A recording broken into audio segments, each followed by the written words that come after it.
Today, we're counting down Bob Dylan's 20 greatest songs we'll never forget. Songs that made people cry. Songs that changed laws. Ancient empty streets too dead for dreaming. Songs that made other musicians completely rethink what music could even be. Just like a woman, but you break. Just like a woman. We start at number 20 with a song that's as complicated as love itself. Just Like a Woman is off the album Blonde on Blonde. But she breaks just like a little girl. On the surface, it sounds like a gentle, almost tender love song. But listen closer. Dylan is describing someone who breaks like a little girl. Quit, but when we meet again, Full of childlike needs, but wearing the mask of a grown woman. Dylan never confirmed who the song was about, but many believe it was inspired by Edie Sedgwick, Andy Warhol's famous muse who burned bright and fast through 1960s New York. friend. Yes, I believe I could see her. It's bittersweet, it's beautiful, and it's unforgettable. To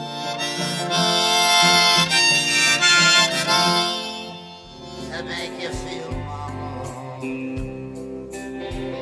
love. 19. Make You Feel My Love. Number 19 is proof that Dylan could still write timeless songs 30 years into his career.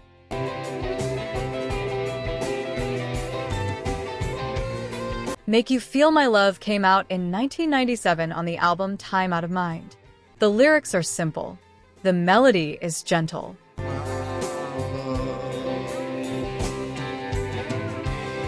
But the emotion? It hits like a freight train. The song has been covered by Adele, Garth Brooks, Brian Ferry, Michael Bolton, and dozens of others,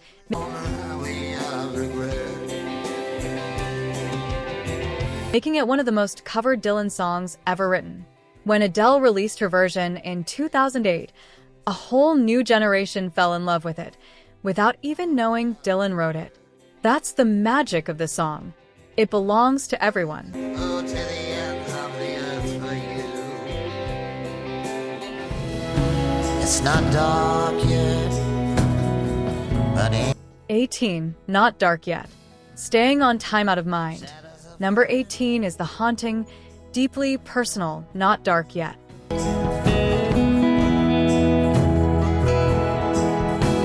Dylan wrote this album after a serious illness, and you can feel it in every line. He sings about exhaustion. all day. About feeling like time is running out. About shadows falling, but the darkness not quite arriving yet. It's a song about the space between living and dying.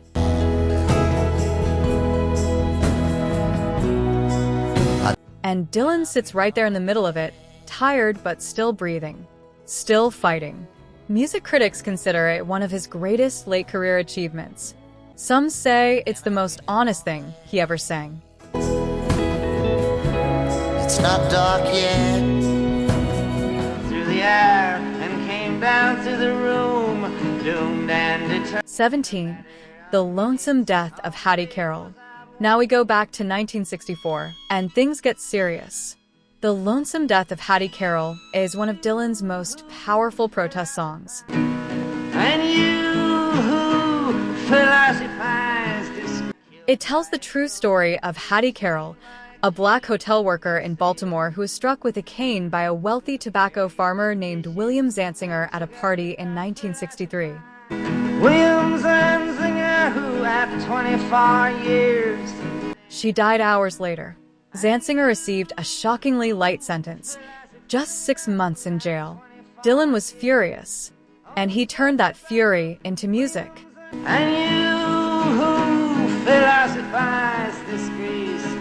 The song is calm, measured, almost restrained, until the final verse, where Dylan tells you to cry now. Deep in your face, now's the time for your tears. Because justice has failed.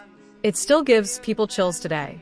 Chased after and caught 'em, and that the ladder of law has no top. New friend, a man in a coonskin cap and a pig pen wants $11 bills. 16. Subterranean Homesick Blues. Number 16 is the song that basically invented rap before rap existed. Man, I know which way the wind blows. No, seriously. Subterranean Homesick Blues is a rapid-fire, machine gun burst of words. Dylan barely pauses for breath. He's firing out lines about drugs, government surveillance, rebellion, and the American dream falling apart. Man in a coonskin cap and a pig pen wants $11 bills. You only got All in 2.5 minutes. The famous music video, where Dylan stands in an alley flipping cue cards with the lyrics, Man, I know which way the wind blows. was used as the opening scene of the documentary Don't Look Back. It became one of the most iconic images in music history.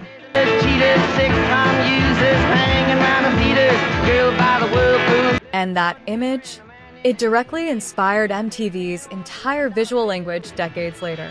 Get hit by losers, cheaters, 6-time users, hanging around the theaters. Feel like I'm knocking on heaven's door. 15. Knockin' on Heaven's Door. Simple, slow, soul-crushing. Knockin' on Heaven's Door was written for the film Pat Garrett and Billy the Kid, in which Dylan actually had a small acting role.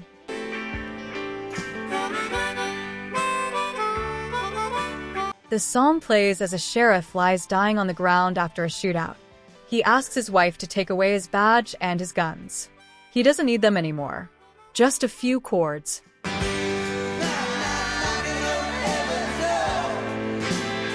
Just a few lines. But those lines carry the full weight of a man letting go of his life. Guns N' Roses later turned it into a hard rock anthem.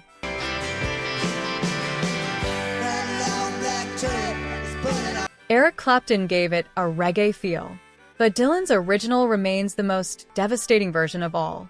Highway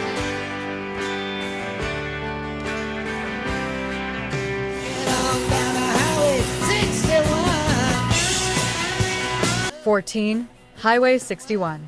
Dylan grew up near Highway 61, the long road that runs from Minnesota down through the Mississippi Delta. A complexion, she said, is much too white. They say, come over here. The same road that shaped American blues music. This song turned that highway into pure mythology. It opens with God telling Abraham to kill his son. Louis the King said, everything for a minute, son. Abraham looks around confused, asking where exactly this sacrifice should happen. God's answer? Highway 61.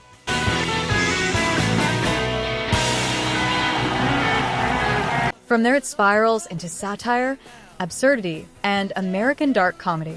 It's playful, it's strange, but underneath the humor is a razor-sharp critique of American culture and the violence hidden inside it.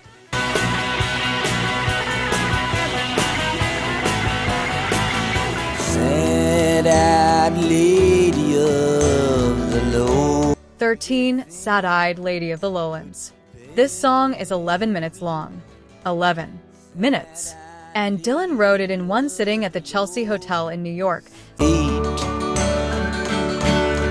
The king. Scribbling furiously through the night while the session musicians waited in the studio. When he finally arrived with the song, nobody knew it would go on forever. With your silhouette.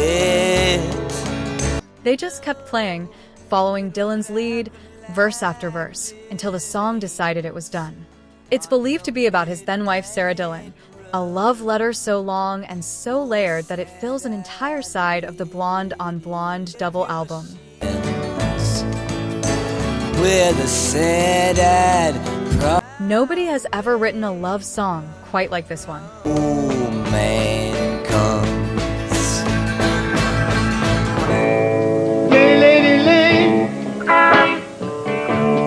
12. Lay Lady Lay. By 1969, Dylan had already been called the voice of a generation. He'd been booed for going electric. Why wait any longer? He'd survived a motorcycle accident. And then he made Nashville Skyline a country album. Lay Lady Lay is the crown jewel of that record. Okay, but just try and eat it. It's warm, romantic, and impossibly smooth. Dylan's voice had changed, softer, more melodic, and this song showed off that new sound perfectly.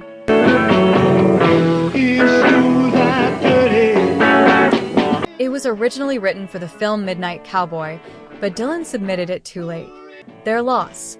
It became one of his biggest commercial hits and one of his most beloved songs. For a simple twist of fate. 11. Simple Twist of Fate. From the masterpiece album Blood on the Tracks comes number 11, Simple Twist of Fate. This song tells the story of two people who meet,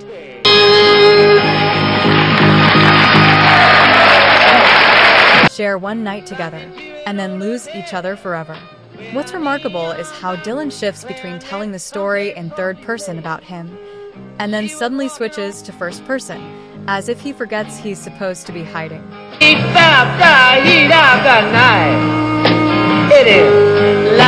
sounds like a breakup. It sounds like regret. It sounds like something Dylan lived through and couldn't quite bring himself to admit. And wish that he goes straight. It's alright, Ma. We're in the top 10 now. And number 10 is one of the most lyrically dense songs ever written. It's Alright, Ma, I'm Only Bleeding is a relentless, breathless attack on American society. Before you discover that you just be one more person crying.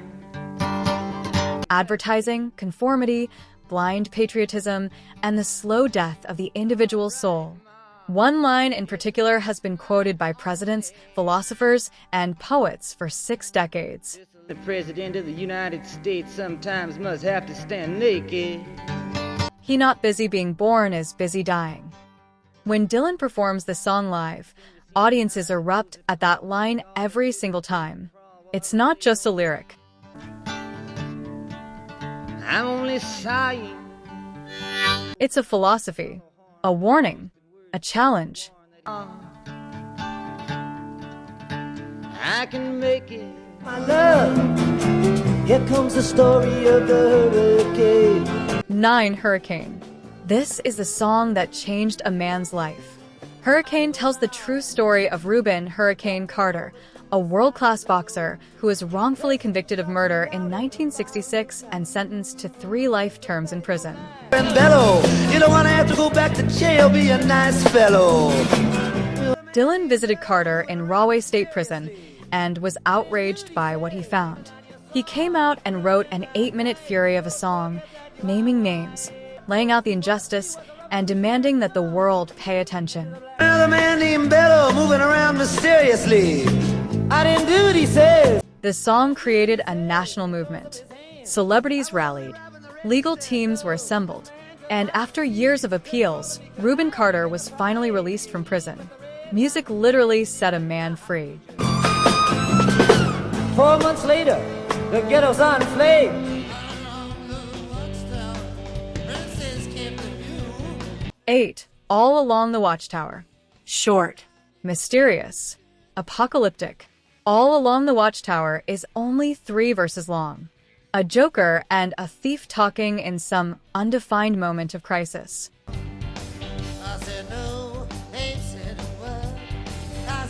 Riders approaching in the distance. Something terrible about to happen. Dylan never explains it. He doesn't need to.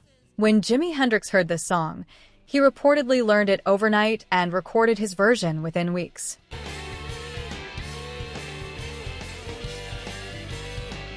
His psychedelic, electric reimagining became so powerful that Dylan himself started performing the Hendrix version.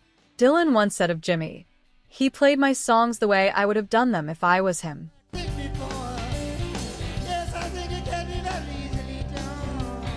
That's about as high a compliment as music allows.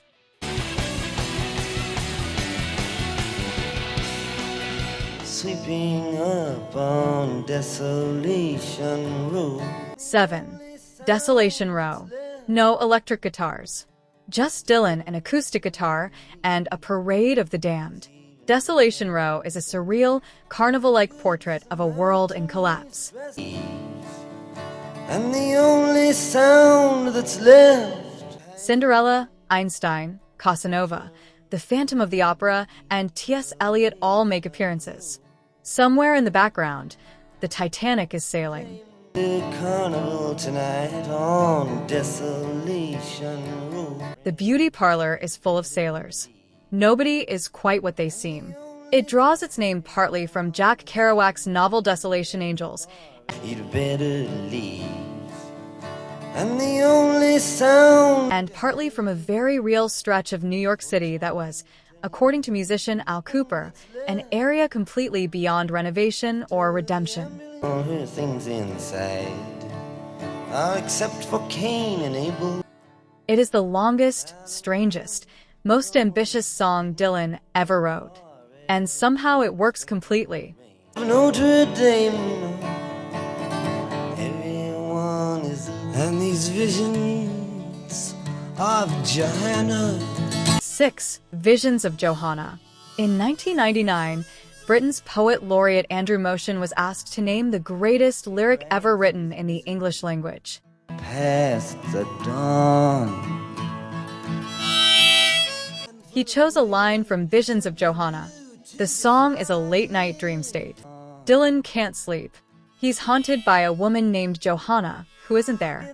The woman who is there, Louise, keeps trying to hold his attention. And Louise holds a hand for. But Johanna fills every shadow. It's about longing, about the difference between the person in front of you and the one you can't get out of your head. Nobody has ever written about that feeling better. Loved. In this room, the heat paid. For the times they are a-changin. 5. The times they are a-changin. If you had to pick one song that captured an entire era in 3 minutes, this is it.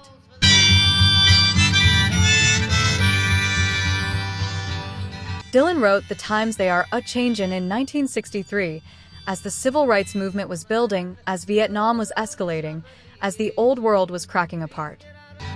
The order is rapidly fading, and the first one. He sang it directly to senators, congressmen, parents, and critics. He told them plainly, get out of the way. Now will later be fast as the present now will later be past. History is moving and it will run you over if you stand still.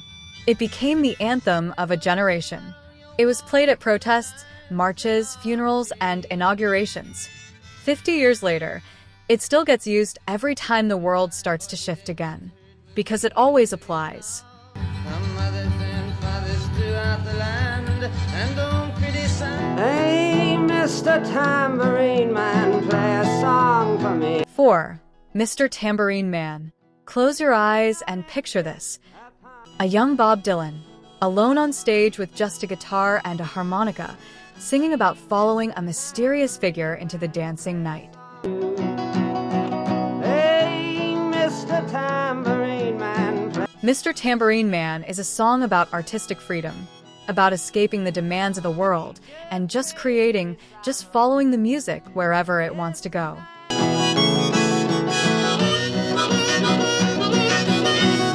The Byrds turned it into a jangly pop hit, but Dylan's original, raw and intimate, is something closer to a prayer.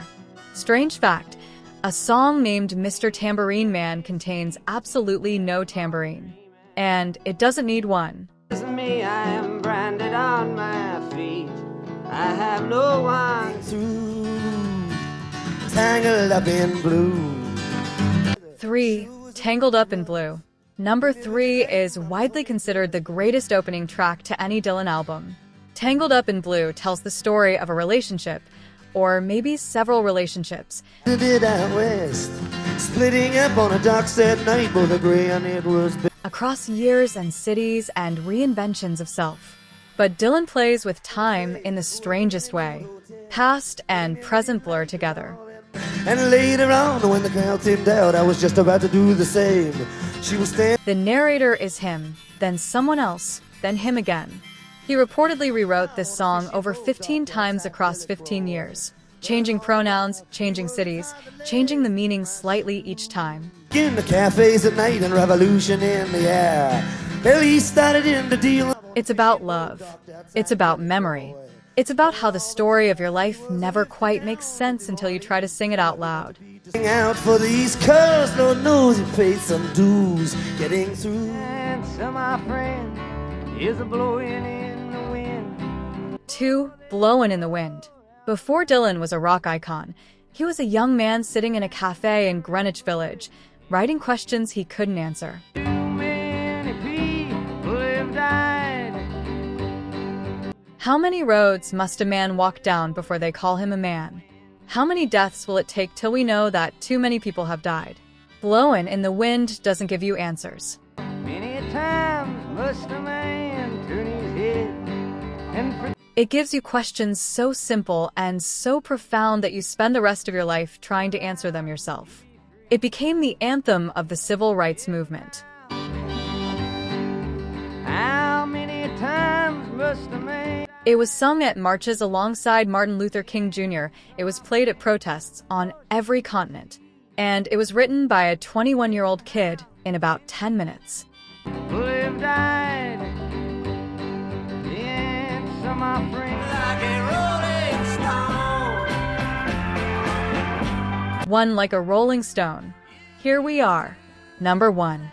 Rolling Stone magazine called it the greatest song ever recorded. And it's hard to argue. Like a Rolling Stone broke every rule of pop music in 1965.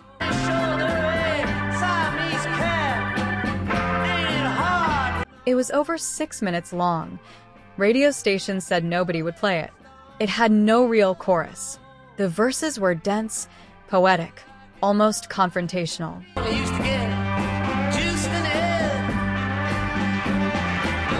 And it became a number 5 hit anyway, because it was undeniable.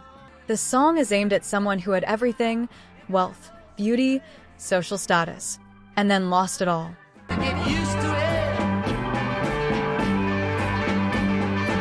Dylan tears into them with a kind of fierce, triumphant anger. How does it feel to be on your own with no direction home?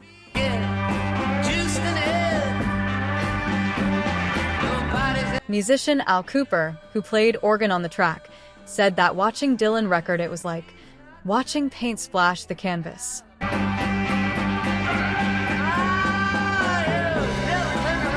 Bono said it cracked open songwriting for a generation. It's more than a song. It's a declaration. It's the moment Bob Dylan told the whole world exactly who he was and dared them not to listen. You thought they were all in you. And there you have it. 20 songs. 60 years of genius. From a 21-year-old with a harmonica in Greenwich Village to a Nobel Prize winner who is still out there, still touring, still writing. Bob Dylan didn't just write songs. He wrote the soundtrack to some of the most important moments in modern history. If this video reminded you of a Dylan song you love, or introduced you to one you'd never heard, drop it in the comments below. We want to know which one hit you hardest. And if you're new here, welcome. Hit that subscribe button and stay with us, because we've got a lot more music history, untold stories, and countdown videos coming your way. Until next time, keep listening. The answer really is blowing in the wind.